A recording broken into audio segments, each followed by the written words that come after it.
Bonjour chers enseignants et enseignantes. Dans cette vidéo nous allons aborder l'un des outils essentiels de l'enseignant dans le cadre de sa profession, il s'agit de la fiche pédagogique, appelée aussi fiche de préparation. En effet, cet outil de planification pédagogique et didactique est pour tous les enseignants en général et pour le professeur de SVT en particulier, un tableau de bord indispensable qui lui facilite ses pratiques tout en lui assurant une plus grande efficacité et une efficience dans ses activités d'enseignement et d'apprentissage. Nous allons donc situer son intérêt, décrire sa structure et ses éléments constitutifs relativement à la discipline des sciences de la vie et de la terre et terminer par son rôle. Tout d'abord l'intérêt de la fiche pédagogique. La fiche pédagogique présente plusieurs intérêts aussi bien du point de vue pédagogique que didactique. Son élaboration emmène l'enseignant à se conformer aux programmes et instructions officielles en vigueur, à maîtriser les contenus d'enseignement et à bien formuler les objectifs d'apprentissage. Elle permet à l'enseignant de choisir les méthodes appropriées ainsi que le matériel et les supports adéquats et surtout de formuler avec précision et clarté les consignes de travail.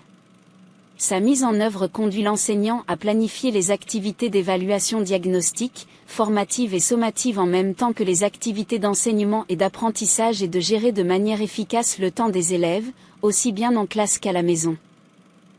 À présent abordons ensemble les éléments constitutifs de la structure de la fiche pédagogique en SVT. Pour ce qui est de la forme, la fiche pédagogique présente deux principales parties. 1. L'entête aussi qualifiée de « partie administrative » qui présente les éléments d'identification. 2. Le déroulement aussi qualifié de « partie pédagogique ou didactique » qui détaille le contenu et les activités à mener. Au niveau de l'entête, on retrouve des informations telles que le prénom et nom du professeur, la classe, l'effectif total, filles, garçons, la discipline, la durée totale de la leçon, le thème, le titre de la leçon, le titre de la séquence, le matériel et les supports. Au niveau du déroulement, cette partie de la fiche pédagogique se présente sous forme d'un tableau ayant 6 colonnes et des lignes. La première colonne indique les compétences ou les objectifs. La deuxième colonne décrit les tâches de l'enseignant au cours de la séance. La troisième colonne précise le matériel, les supports et les consignes de travail. La quatrième colonne décrit les tâches de l'élève au cours de la séance. La cinquième colonne mentionne les différentes notes que l'élève doit retenir dans son cahier. Enfin, la sixième colonne indique les évaluations auxquelles seront soumis les élèves. Quant aux lignes, elles sont en fonction des séquences et des objectifs de chaque séquence. Enfin, parlons du rôle de la fiche pédagogique.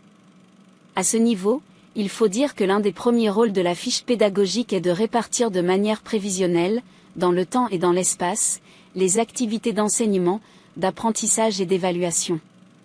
Le second rôle de la fiche pédagogique est qu'elle constitue pour l'enseignant un support d'auto-évaluation, d'autorégulation et d'auto-formation, en ce sens qu'après chaque prestation, en notant régulièrement tous les aspects importants, l'enseignant se remet en cause et se perfectionne au fur et à mesure.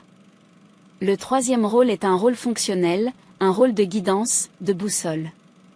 C'est la fiche qui guide le professeur en classe dans la mise en œuvre de toutes les activités. Enfin, le quatrième et dernier rôle est un rôle institutionnel.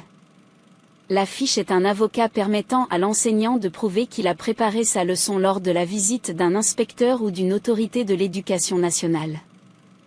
Tout en espérant que ces explications vous ont permis de comprendre l'importance de la fiche pédagogique, nous vous invitons à approfondir vos connaissances sur cet outil indispensable pour tout enseignant en parcourant la suite du cours.